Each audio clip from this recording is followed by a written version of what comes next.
translator's not coming. Those 4 words nearly collapsed a $300 million deal in under 5 minutes. Inside a sunlit California mansion, Arthur Vance, a billionaire tech CEO known for his ruthlessness, watched his empire teeter as a group of influential Arab investors waited, stone-faced. Every plan was perfect, every presentation bilingual, except the most critical element. The translator had canceled at the last minute. Before we continue, tell us where in the world you are watching from. Drop it in the comments below. And if you enjoy this story, don't forget to like the video and subscribe for more powerful content like this. Desperation crackled through the air like static. Phones rang, assistants panicked, and just when it seemed the entire deal and Arthur's credibility was about to implode, a voice rose from the back of the room. It wasn't from the boardroom, it was from Zara Washington, the black maid no one ever noticed. Still holding a cleaning cloth in one hand, she calmly offered, "I speak Arabic. I can help." What happened next didn't just salvage a deal. It shattered assumptions, rewrote power dynamics, and revealed that the most overlooked person in the room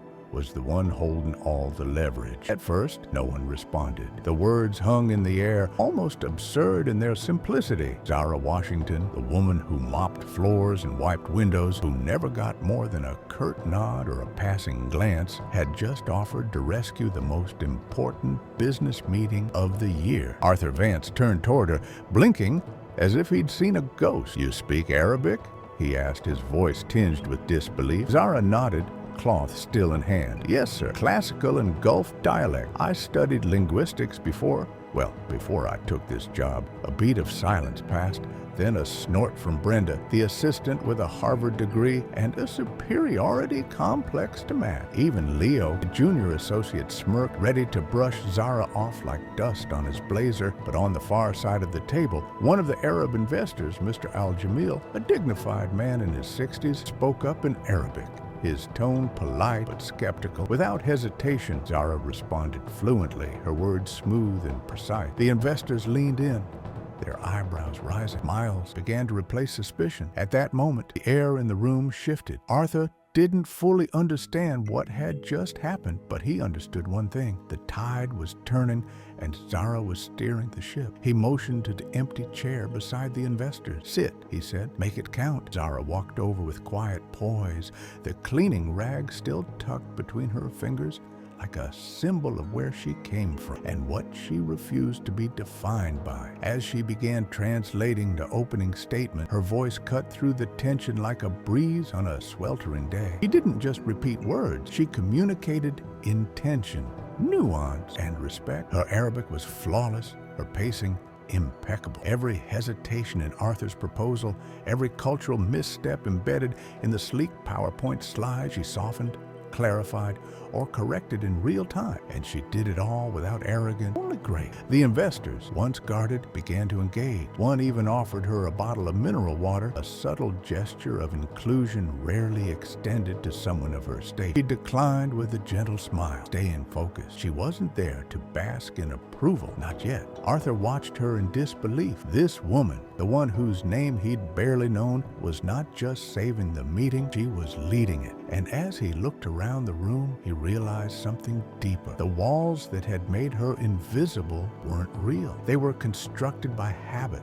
by assumption, by the illusion of hierarchy, and Zara had just walked straight through them. By the end of the hour, the energy had transformed. The investors were no longer withholding. They were excited, engaged, listening. Arthur, once on the verge of humiliation, was back in control, thanks to the one person he'd never thought to notice. As the group paused for a short break, he leaned toward Zara and asked quietly, "Where did you learn to do this?" She looked at him for the first time with clear, unwavering eyes. "In rooms like this," she said, "rooms where no one expects anything from me. That's where I learned to listen, to observe, and to be ready." Arthur didn't know how to respond. For the first time in years, the man who always had an answer had none. The break was brief, just enough time for water refills, exchanged glances, and a few discreet whispers between the investors. Arthur tried to stay composed, but the truth was undeniable. He'd nearly lost the biggest deal of his career, and the only reason it was still alive was Zara. As everyone reconvened around the table, Zara remained focused. The cleaning cloth was now folded neatly beside her notepad, but she hadn't forgotten it. It wasn't just a reminder of where she'd come from. It was her armor, her grounding. She knew this wasn't over. Not yet. 15 minutes into the next round, one of the investors, Mr. Al-Jamil, handed Zara a printed draft of the proposed partnership agreement. It was meant to be routine, a quick cross-reference with the presentation. But as Zara scanned the Arabic text, her brow furrowed. There was a claw, a subtle line tucked between jargon, seemingly harmless, but it wasn't. Her fingertips paused over the word. Phrasing had been slightly altered in Arabic, just enough to shift the power dynamic. If left uncorrected, it would give Vance Dynamics full control over any patents developed overseas, a direct violation of what had been verbally agreed upon. It was either a catastrophic mistake or sabotage. Zara looked up, her heart steady. "Mr. Al-Jamil," she said in Arabic, her voice calm but firm. "With respect, there is a serious issue in this cloth." Arthur leaned forward, confused. "What kind of issue?" he asked. "This Arabic version," she said, switching back to English, "grants your company exclusive rights to any technology developed in the Middle East, regardless of joint contribution. That wasn't part of the original verbal agreement." A heavy silence dropped over the room. The investors glanced at each other, murmuring. Arthur's face was drained of color. "You're sure?" Zara nodded. "Completely. But if you let me fix it now, I can stop this from becoming a disaster." Arthur gave a sharp nod. With surgical precision, Zara explained the error to the investors in their language, with their terms and their context. She didn't deflect blame. She didn't sugarcoat. She simply told the truth and, more importantly, offered the path forward. When she finished, Mr. Al-Jamil smiled. "You didn't just translate the word," he said gently. "You translated the intent." Another investor added, "You gave us back our trust." Arthur sat back, watching the room, but this time he wasn't the center. Zara was. And it wasn't by accident, it was by mastery. As the meeting concluded and the final draft was printed, this time flawlessly, Zara translated one last message on behalf of the investor. "They say they consider you trustworthy," she said to Arthur, "thanks to Miss Zara Washington." Arthur gave a quiet nod, still stunned. Downstairs, in a copy room filled with silence and artificial light, Brenda, the assistant who had once laughed, was refreshing her inbox. A message appeared, subject, internal review.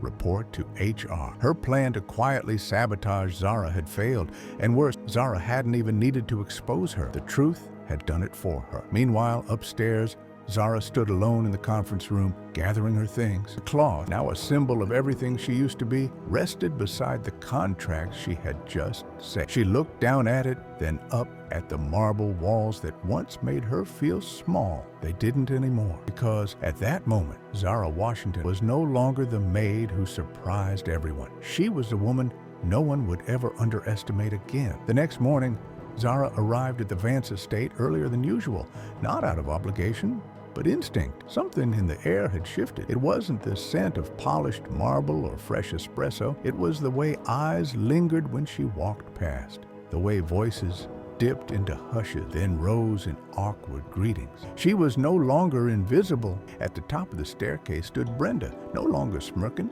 her arms crossed, her voice sugar-coated. "Good morning, Zara," she said, too sweet to be sincere. Zara gave a gentle nod. "Morning, Brenda." There was no venom in her tone, only peace, the kind that rattles those who rely on hierarchy. Later that day, Arthur Vance called Zara into his office, the same room she'd once only entered to dust shelves and polish handles. Now she stepped inside without hesitation. Arthur looked different. His tie was loose, sleeves rolled. The usual fire in his posture was replaced by something quieter, reflection maybe, or humility. "I spoke with the investors," he said. "Impressed isn't the word. They were moved. They want you at every future meeting." Officially, Zara arched an eyebrow. "As what? A translator?" Arthur shook his head. "As our international liaison. You'd lead cross-cultural communication, negotiations, strategy. You'd report directly to me." Zara stayed silent, studying him.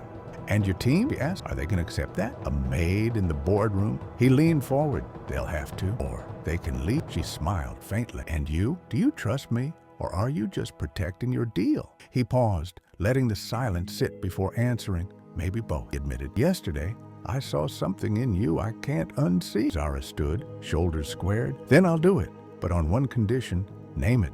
No more uniform, she said, and I don't enter through the back door anymore. Arthur let out a slow breath, then nodded. Deal.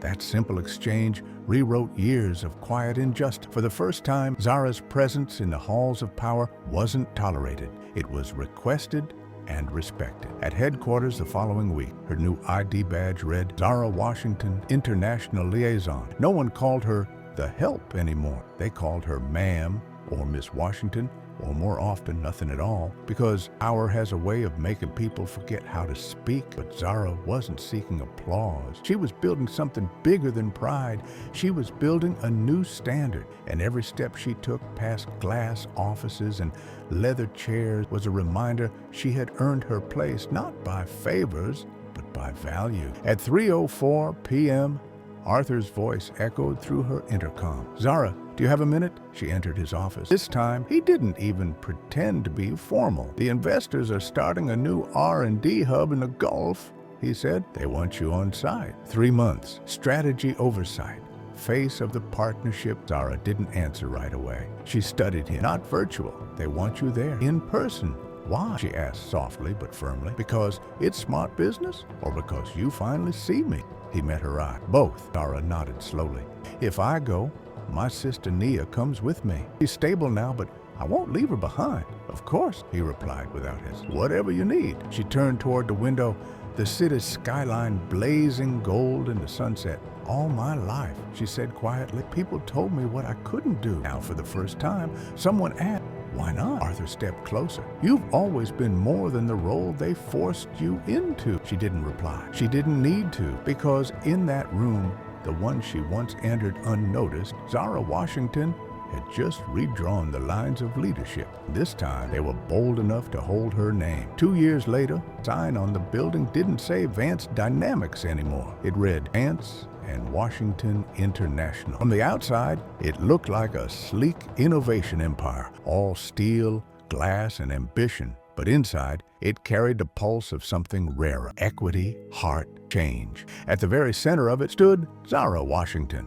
Her name was no longer attached to cleaning schedules. It appeared on international contracts, keynote banners, and government reports. But titles didn't interest her. What mattered more were the doors she had kicked open and the people now walking through them. That morning, Zara wasn't on stage. She was on the grounds of the Vance estate, or what used to be one. The mansion had been transformed into something far more powerful. The Washington Institute for Leadership and Voice, a foundation for young black girls, immigrant teens, and quiet dreamers. Society often overlooked. In the garden, a group of girls listened to a mentor speak. Zara watched from under an olive tree, the same terrace where she once stood invisible, mop in hand. Only now, she stood tall, head held high, and the marble beneath her finally felt like it belonged to her too. Arthur Vance appeared beside her quietly. You remember the first time I actually saw you? He asked. Zara smiled. I was holding a rag, but it felt like I was carrying something bigger. You were, he nodded, and you still are. They walked in silence for a while, the hum of young voices and laughter trailing behind them. Then Arthur paused. Sometimes I wonder if that translator hadn't canceled that day. You'd have stumbled through the meeting, Zara said, finishing his thought. And I'd still be wiping glass no one looks through, he exhaled, half a laugh, half regret. And none of this would exist. Zara turned to face him, her expression quiet but resolute. Do you know why it worked, Arthur? Why? Because when someone like me walks into a room they were never invited to and stays, the world has no choice but to rearrange itself around that truth. He didn't answer. He didn't need to. The breeze lifted a few strands of her hair, curling gently around her shoulders. From across the garden, A young girl ran toward her, notebook clutched to her chest. "Miss Zara, I have something I want to show you, my idea. Would you be the first to read it?" Zara knelt down, eyes level with the girl. "Of course, sweetheart. Show me everything. The world needs your voice," because Zara Washington no longer translated words. She translated futures, and where others had built walls, she left doors wide open. Night had fallen over Abu Dhabi, and the skyline shimmered like a sea of stars trapped in glass. From the balcony of a high-rise suite, Zara Washington stood quietly, the desert wind playing with the edges of her silk scarf. Inside, her sister Nia slept peacefully, safe, stable, finally untethered from the uncertainty that had shadowed them for years. For the first time in her life, Zara wasn't surviving. She was breathing. Her phone buzzed, a message from Arthur Vance. "How are you, really?" She stared at the screen for a moment, then typed back, "At peace." "You?" The reply came instantly. "Trying to figure out who I was before I met you and why I let that version of me last so long." What followed wasn't a flurry of text. It was a conversation stitched across days, sometimes light, sometimes painfully honest. Their late-night messages blurred the lines between business partners and something deeper. Two people rewriting each other's understanding of connection, not out of romance, but recognition. Arthur called. "Hey, I know it's late, but when you get back, I want to take you somewhere." "Where?" Zara asked. "Not a fancy steakhouse with $10 water," he chuckled. "The neighborhood I grew up in. It's not pretty, but it's real." "Then maybe I'll say yes."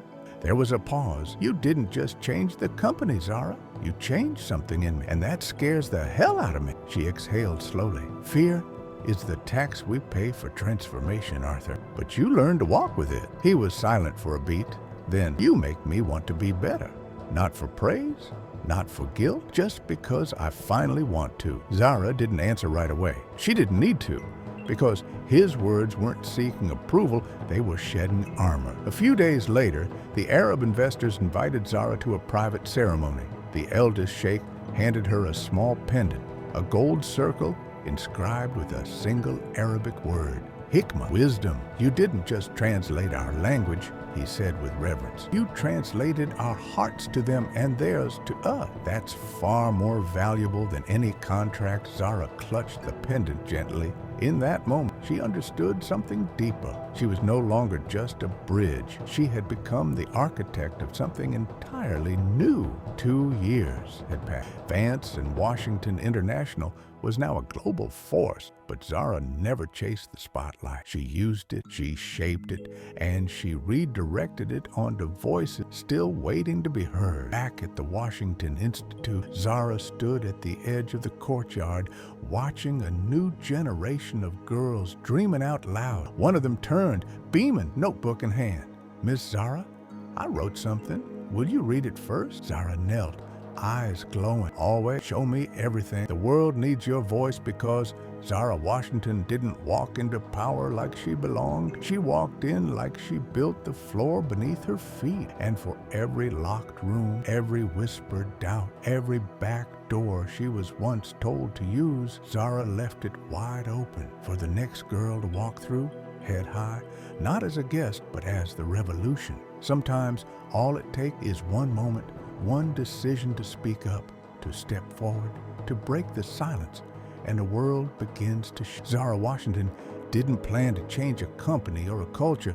She just refused to keep shrinking herself for spaces that never saw her worth. And in doing so, she didn't just translate a language, translated what power could look like. Her journey teaches us the most overlooked person in the room might be the one holding the wisdom, the skill, and the courage to lead. So here's the truth. If you've ever felt invisible, if you've ever been underestimated, remember this. You don't need permission to rise. The moment you stop asking for a seat at the table and start building your own, everything changes. You change. And when you change, the world has no choice but to catch up.